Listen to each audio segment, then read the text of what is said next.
All right, welcome to week 3.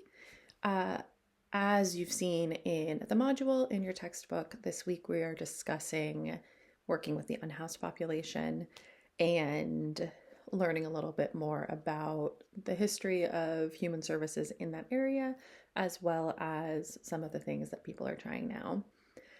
When I post these little micro lectures, I want you to know that the goal of these is not for me to reiterate information that you're already reading. My goal isn't to give you a lecture on things that you are already going to be learning anyway. Really, my goal here is either to provide real world context from my own experience in social work or to kind of pull out themes in the material that I really want us to think critically about.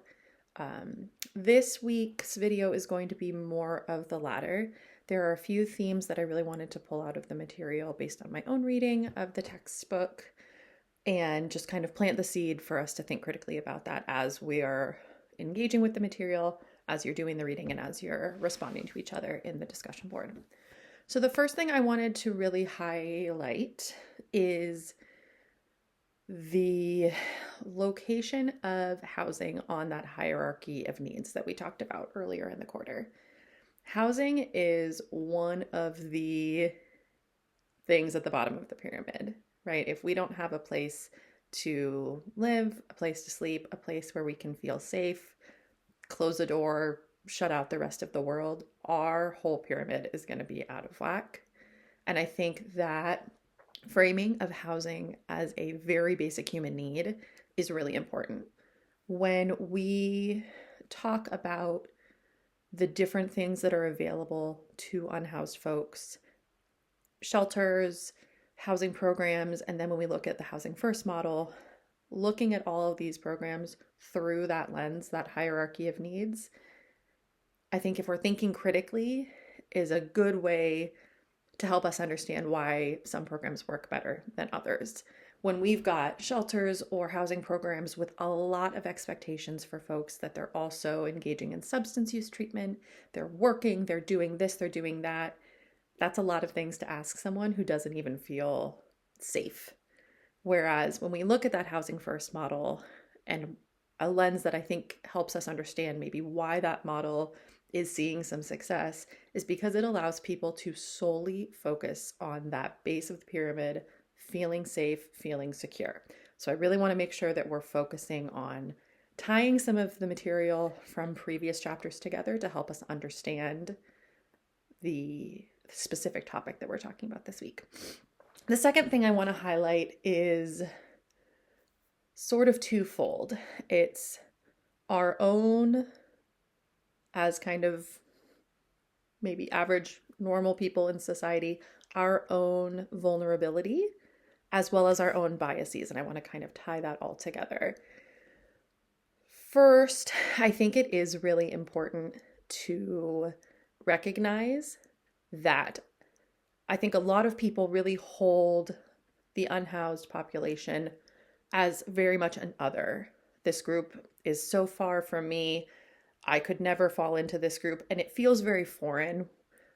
However, if we really think about it, the majority of the population is a lot more vulnerable than we like to think.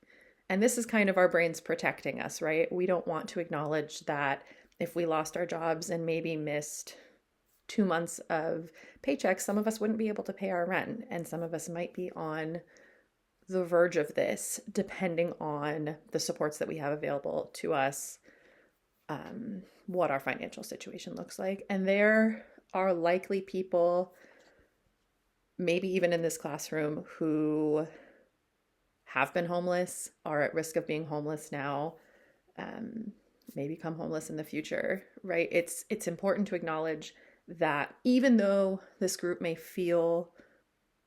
this problem may feel very far removed, it's actually a lot closer to home than we think. But because of both our brains trying to protect us and trying to help us not freak out, and because of implicit bias, it can be hard to not think of that as kind of an us over here and them over here. The chapter does highlight kind of the welfare queen myth, which I think is a great example of both how individual perceptions of the unhoused population, people who receive welfare benefits, people who are a member of certain racial groups, certain socioeconomic groups, that implicit bias in individuals can really impact the way that we interact with other people. It can really impact our willingness to have programs located close to our homes or support political candidates who support things like, I'm forgetting the term, but I know a few years ago on the ballot there was an initiative about spaces for safe use, right? These biases impact our willingness to support initiatives like that, even if we think of ourselves as being pretty open-minded. And when we're thinking about implicit bias, this is this can be a really hard thing to confront, but it's also something that's really important to confront. And it's something that if you go into this work, you will likely be challenged to confront all the time. It was a big part of social work school when I was there. I know it's a big part of the work that I see my colleagues and I doing every single day. And if this is something where you're wanting to kind of dip your toes in and see where you fall, I would highly encourage going to take the Harvard Implicit Association Test. I will include a link in the module. It used to be, when I first took it, a big test that showed you where you fall on different levels of implicit bias. It does look like now it's broken up into specific categories, very specific categories, actually. And I'm definitely not saying anyone needs to go take them all. No one has to go take any of them, but it might be worth going to take a few and kind of seeing, am I as comfortable with other groups as I think I am? Where are my implicit biases? And to just kind of keep that in the back of your head. It's nothing that you need to feel bad about or be ashamed about. It's actually, I think, a really good step, taking these quizzes, learning more about how we view the world, because if we're aware of those things, we can actively try to stop them when we feel them coming in our head. So that's point 2. The last point I want to focus on and make sure we're really thinking about is sort of a harm reduction approach to housing. If harm reduction is an unfamiliar term, it's basically the idea that we might not need to fix a problem all the way in order to improve someone's outcome.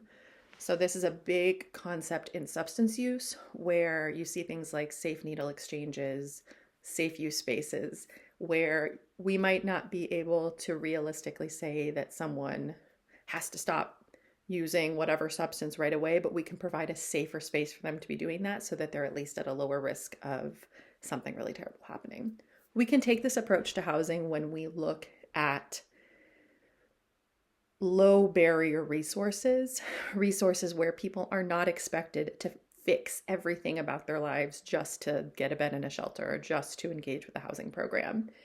This idea of kind of meeting folks where they are is a big social work motto. You'll likely see this if any of you choose to go on to social work school or take more social work courses. You will likely hear people say you have to meet folks where they're at.